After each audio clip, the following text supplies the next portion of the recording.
It was just so hard to say goodbye to him. We went from playing pretend as children to sharing our first kiss as teenagers and making love as adults. Every experience I'd ever had until that point was with him, good and bad. But even though he was, and still is, the love of my life, and I don't think I'll ever get over him, he was leaving me, and the kingdom of love we'd built one brick at a time was all crumbling down. As he looked at me with those sad blue eyes, telling me it was for the best, memories began to flood back to me. We met in kindergarten, and he told me that I was the prettiest girl he'd ever seen. Cute little love notes secretly passed in class continued from then on through the rest of our school days. Saying he was lovesick, he described his growing desire for me as an aching passion, a fever that he just couldn't sweat out. It made him nauseous and sleepless. He said I ate away at him day and night until he finally gathered the courage to tell me how he felt, and of course I felt the same way. He had grown into the most handsome man after all, and his love for music had always been admirable to me, so our childish friendship grew into a fierce passion. We were still best friends, but suddenly we were more as well, and I finally understood what it meant to fall in love. Those sappy songs on the radio actually made sense. I awoke every day smiling, thinking of him. Everything that happened in my life, from getting an A on a test to landing the lead role in a school play, I was so excited to tell him first, and he was always just so happy for me. We went to the same college, smoking weed for the first time together. That night was filled with laughter and glee, and when we drank, all we did was dance, badly admittedly, but we didn't care. He and I were both so happy. He was always singing love songs to me and playing his guitar. Enchanting, captivating, and rapturing he was. Candlelit dinners and flowers were a regular thing. Romance was a second language to him. When we were sick, we would nurse each other back to health. I'd make him my grandmother's famous chicken soup and wait on him hand and foot, providing for his every need and fulfilling his every desire like a mother with her child, and he would always do the same for me without question. Even though we were each other's first, we slowly learned how to please one another. He had a way of making me melt into him, as if we were one soul separated into two bodies. I truly felt as if I belonged with him, mind, body, and soul. God put us together for a reason. We were each other's happily ever after. And when he asked me to marry him at Christmas with my family, I thought I was dreaming. He'd even asked my father for his blessing beforehand, and of course Daddy approved. We'd been loyal to one another since we were kids, after all. Needless to say, I said yes, between the happiest of sobs, of course. Being Southern and proud, my family's wedding gift to me was a glittery pink handgun. Daddy taught me how to handle it. It was fun, but in all honesty, I never thought I'd have to use it. And suddenly, just before the wedding, our entire world fell apart. Everything was flipped upside down. Every single day was a fight, and finally tragedy struck. I could see him slowly changing before my very eyes, and it was breaking my heart. He was sick, and I couldn't love him back to health this time. There was only one cure. Don't say it, don't say it, don't you fucking say it, Ray. I kept repeating that in my mind, but I knew it was coming. You have to do it, Brianna, he weakly said, covered in sweat.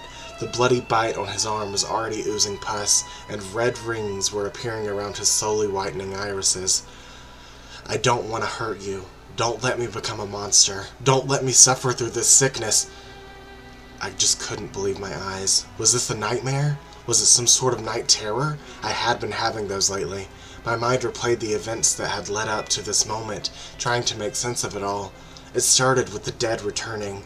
The disease seemed to be spread by biting and scratching at first, but when the living began turning on one another, I realized it had become airborne. Everyone came back, no matter how they died, including my little sister.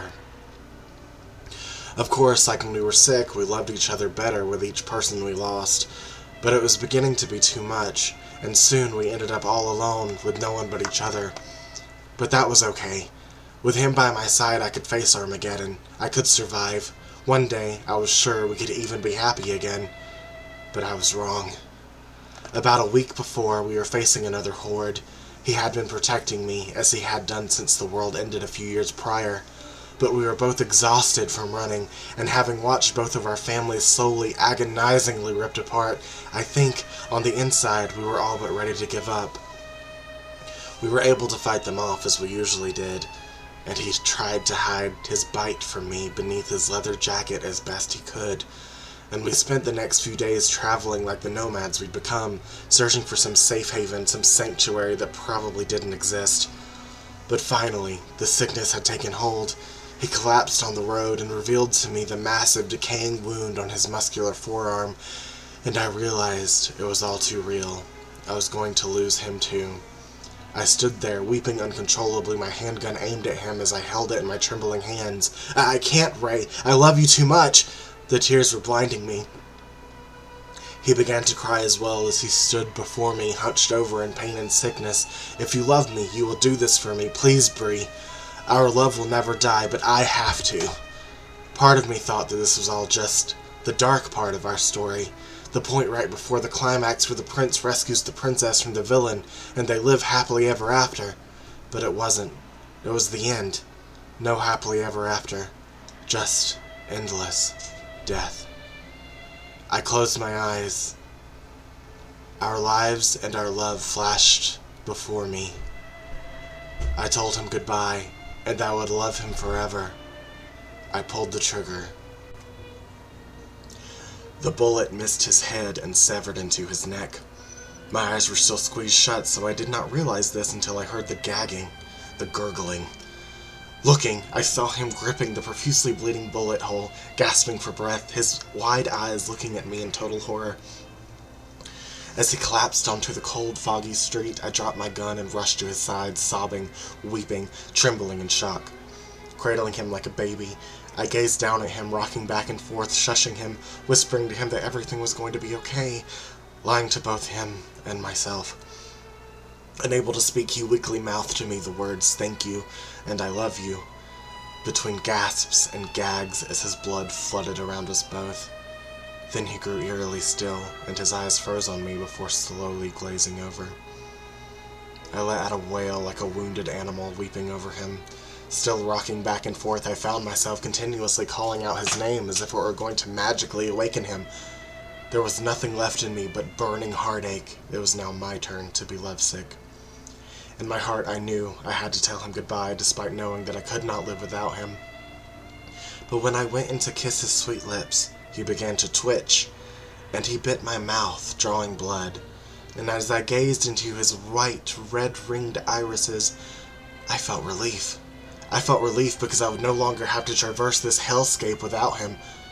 Letting him consume me, I laid down in the street, accepting my death with a soft smile upon my face, because I knew in my heart I would see him and our loved ones again in the afterlife.